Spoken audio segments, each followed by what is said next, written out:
Hello and welcome to another Raggy's beer review. Outside, it's chucked it down literally all night, and it's not long warmed up. I've got 4 loads of washing on the line behind me. Yeah, so all good fun. So today I'm actually reviewing me homebrew beer, Nectaron Pale Ale.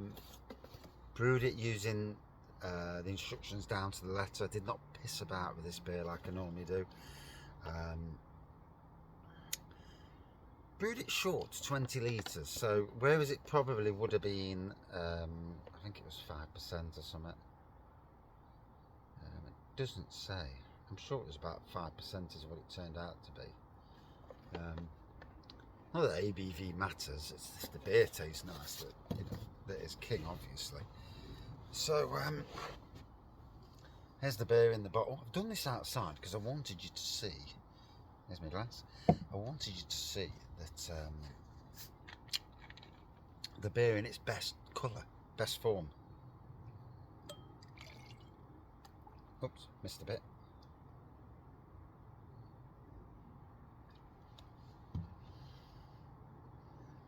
I'll have my phone, God's sakes. So, it starts off a little bit hazy, and it did clear to quite a light hazy pour. So there's the pour. I think we're looking at about 4.5%, 4.5 to 5. Oh, for God's sakes, 4.5 to 5%. It looks pretty decent. If I'm being honest, it looks pretty decent. It says on the box, it says delicious New Zealand style pale ale. Nectaron is a newly launched New Zealand hop, crafted over 17 years, and is a big hit with brewers all around the world. Provides intense tropical fruit characters of pineapple, passion fruit, peach, and citrus. So quite the bag of tropical and citrus. Like I say, I'm happy with that. I'm redoing the beer room today, so pulling everything out, put a fresh rug on the floor. It's been sat there 6 months wanting to go down, and it's had the time. Probably longer than 6 months, if anything. Hoovering, getting rid of cobwebs and all that plumbing cobwebs. And I'm redoing all the games side of things, the beer side of things, getting rid of stuff that I really don't need or want. Getting rid of anything that's like a Foster's or Stella glass. I'm never going to drink out of those glasses. You know, you go to beer festivals, you collect that many glasses that you, in the end, I've got nice fancy glasses to drink out of, and not bog standard bloody glasses that I got from work years ago that I'm not really interested in now. So, and by work I mean Sainsbury's, not work, and you know, just acquiring them. So as we can see, it's looking like a hazy yellowy orange colour to this, with a nice white head on there. Watch it rain the minute you come outside. There's a right nice cloud coming this way. I'll pee off the other way. But it's literally been 2 weeks or so since it's gone into bottle, so it's still quite fresh, really. But I've got to say, Dr. What Brewing, you know, I'm really happy with the kits from them. They've been good kits. I snagged the 3 posters of packaging, which, you know, you always want to do that if you can. I hope that box is going to go. So I'll put my arm in it, hold the box.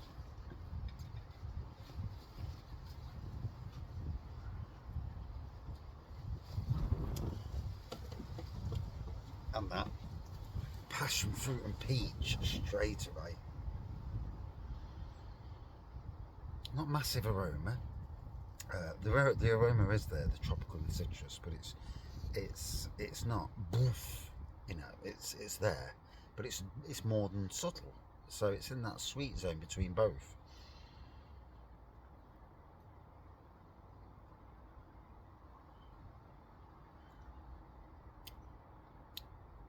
But I tell you what, it's an easy drinking pale ale. Absolutely zero home brewiness to it, zero sugar, anything like that, brewed to perfection. So that's pleasing, because I have made the right cock-ups over the years. I wasn't happy with my triple IPA that I brewed. Well, I was trying to make it to quadruple, and I just didn't put enough different. You've got to put different yeasts in. You've got to spend more money to get where you need to get to. Hoping that one bag of yeast does it is never the answer. I've know this because I've been watching a conversation between some brewers, and Emperor's Brewery, one of them, and he puts a hell of a lot of yeast in just to make sure that if he's going to put all that malt in, that he gets that required ABV. So next time maybe I don't just rely on one yeast, go for a couple of different yeast just to make sure that it doesn't stress the yeast and it brews the hell out of the beer. Same if I try and do a quadruple IPA again, really go for it on the yeast side of things.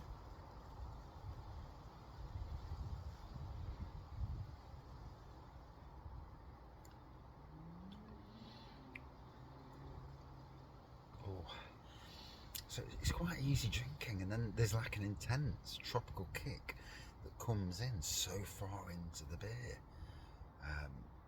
It's super sessionable. It's absolutely freezing because it's been in the shed, so it is freezing. But I'm really happy about that. You know, it kind of confirms paying for the kit. It confirms to me that the kits are worth trying again. And seeing what other kits they've got, you know. If the Nectar one works brilliantly, because I've got friends and we all like a beer, but a lot of the time I can't be doing imperial stouts all the time because it just batters the hell out of people. So and it in essence it batters the hell out of me. So by actually brewing to either what the brewery what it is, or maybe just slightly increasing the ABV, or putting, especially on the stout side of things, slightly putting a bit of flavour in is a good thing, rather than trying to go too much. That's my little thought behind it.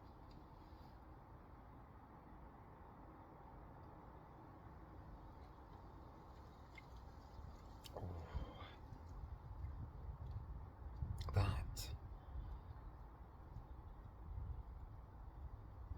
for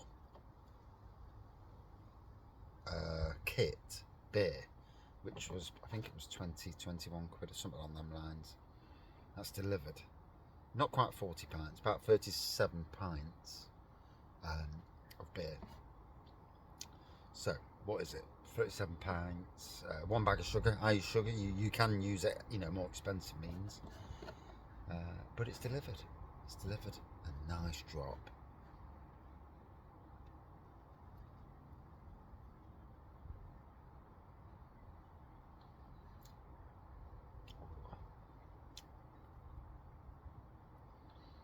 That intenseness at the back, really, it's a good statement beer.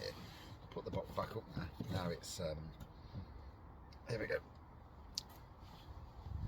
So Dark Rock Brewing, you know, guys, that is a belter. I'm well impressed with the brewing side of things. The instructions are very clear. The hops used, the new hops. T45 instead of T90. That don't mean anything to me in the grand scheme of things. But just saved it in time. How about that for reactions?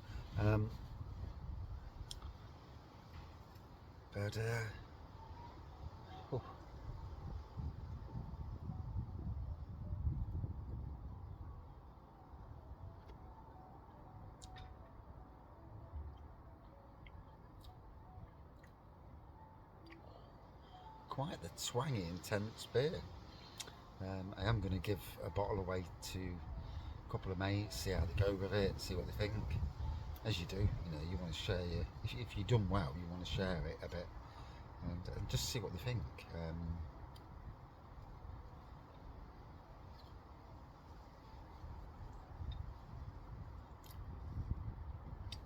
If I didn't think it was good enough to share, I would not share it. You know, I don't want someone ripping me to bits. Your brewing's crap. But and we all like what we like.